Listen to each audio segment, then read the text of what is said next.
Hello students, this is the part 2 of mechanical properties of fluids.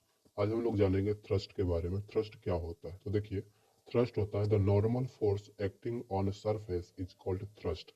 जब किसी surface पर normal force act करता है तो उसको हम लोग कहते हैं थ्रस्ट। जब किसी सरफेस पर नॉर्मल नॉर्मल फोर्स एक्ट करता है तो उसको क्या बोलते हैं? थ्रस्ट बोलते हैं। जैसे मान लीजिए कि एक हमारे पास ऐसा एक प्रकार का एक सरफेस है। ये क्या एक सरफेस है, और इस सरफेस पर अगर कोई नॉर्मल फोर्स एक्ट करता है, इस सरफेस पर क्या करता है? नॉर्मल फोर्स एक्ट करता है।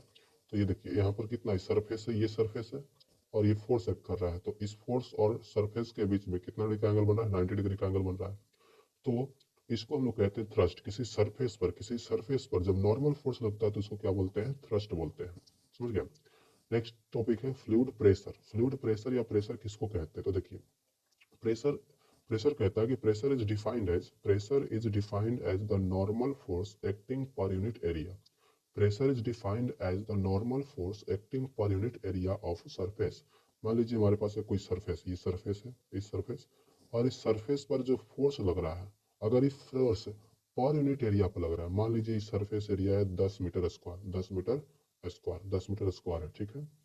अब इसको फोर्स लग रहा है 20 न्यूटन का, फोर्स लग रहा है 20 न्यूटन का। तो देखिए यहाँ पर 10 मीटर स्क्वायर एरिया पर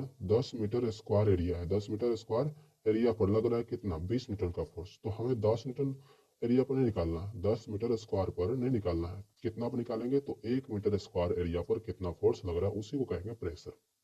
देखिए, मान लीजिए कि जो 20 न्यूटन का फोर्स लग रहा है, 20 न्यूटन का जो फोर्स लग रहा है, 20 न्यूटन का फोर्स जो लग रहा है, वो कितना लग रहा है? 10 मीटर स्क्वायर एरिया पर लग रहा है।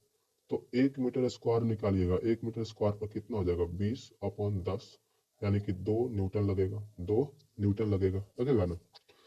तो हमें निकालना है सर कि पर यूनिट एरिया पर कितना फोर्स लगेगा, पर यूनिट एरिया पर कितना फोर्स लगेगा, उसी को कहते हैं प्रेशर।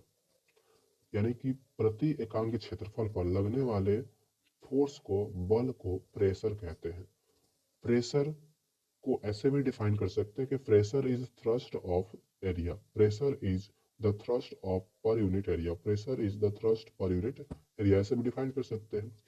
क्या होता है फॉर्मूला? देखिए, तो प्रेशर का फॉर्मूला होता है फोर्स अपॉन एरिया। प्रेशर का फॉर्मूला होता है फोर्स अपॉन एरिया। प्रेशर का फॉर्मूला होता है फोर्स अपॉन एरिया।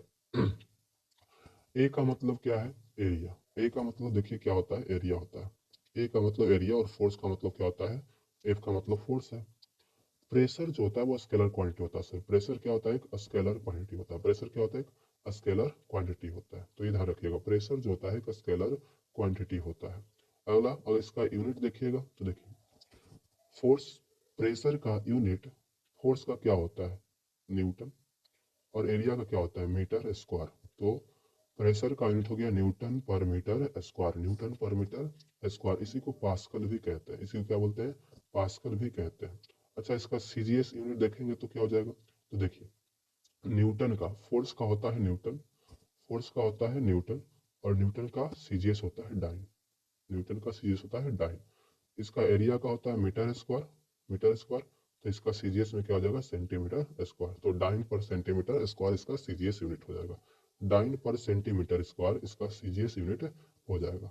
आगे देखिए, इसका डायमेंशनल फार्मूला क्या होगा? अगर इसका डायमेंशनल फार्मूला हम निकालना चाहें तो देखिए, डायमेंशनल फार्मूला कैसे निकालेंगे? फोर्स का होता है एम एल टी का पावर -2, और एरिया का क्या होगा? एल का पावर 2 होता है। एक एल से एक एल कैंसिल हो जाएगा, तो बचेगा एम, नीचे वाला जो एक एल बचेगा वो जाएगा एल का पावर -1 और टी का पावर -2। तो एम एल -1 टी का पावर -2, इसका क्या हो जाएगा? Dimensional formula. तो देखिए, इसका डायमेंशनल फार्मूला जो होगा वो होगा एम एम एल का पावर -1 और टी का पावर -2। ये इसका डायमेंशनल फार्मूला हो जाएगा, ये इसका डायमेंशनल फार्मूला हो जाएगा। समझ गए? एक और टर्म समझिएगा, इसका एक कॉमन यूनिट एटीएम भी होता है। एक इसका कॉमन यूनिट एटीएम भी होता है। एटीएम का मतलब एटमॉस्फेरिक प्रेशर।